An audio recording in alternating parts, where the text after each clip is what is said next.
the simplest way to say it is that we misapplied the forces of our armed forces. We didn't use them in the way that they're trained and prepared. You know, now Secretary Chuck Hagel, a Vietnam veteran, like his brother, served together in the 9th Infantry Division of Vietnam. His statement there is very powerful. You've got to have a public debate before you commit American military forces. We did have that after 9/11, but it was very rushed. We had that again in 2002 before we went into Iraq. We never continued the debate. The initial phases of both wars went successfully from a military standpoint, but we never followed it up by having a discussion, is it appropriate to send thousands of young American men and women into foreign countries to go house to house and try and sort out who's a terrorist, who's a villager? That's something we tried in Southeast Asia, and it didn't work. And yet we repeated it once in Afghanistan and then again in Iraq. And that's very disturbing, and I think that led directly to our failure in both campaigns. The surge in Iraq? The surge in Iraq was the word is what it means. A surge is a temporary measure. And it was a temporary increase in troops. The best way I would sort of use an analogy is if a patient is ill and has a fever, you can give them a lot of aspirin and bring the temperature down. But when you stop giving the aspirin, the underlying fever is still there. So the surge in Iraq gave some temporary relief, and then we did a surge in Afghanistan as well in 2009, 10, 11.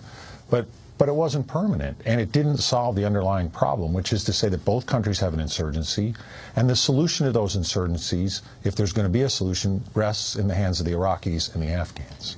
But the enormous amount not only of casualties that occurred on the U.S. side as well as the Iraqi side in the war, and then this enormous buildup of an Iraqi army trained by the United States that then essentially disintegrated with the rise of ISIS.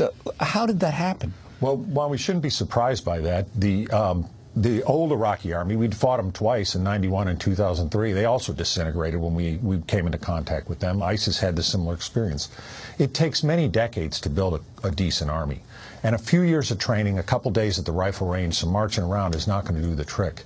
We've had experience building armies in other countries. I think particularly the South Koreans, who did not do all that well in the Korean War of 1950 to 53, but now have an army capable of defending their country and, in fact, going around the world and doing United Nations missions. South Korean troops served in both Iraq and Afghanistan and served with distinction.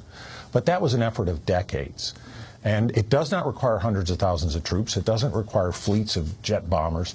It requires a small number of trainers and a long-term commitment to a solution that the people of that country, the Afghans and the Iraqis, want.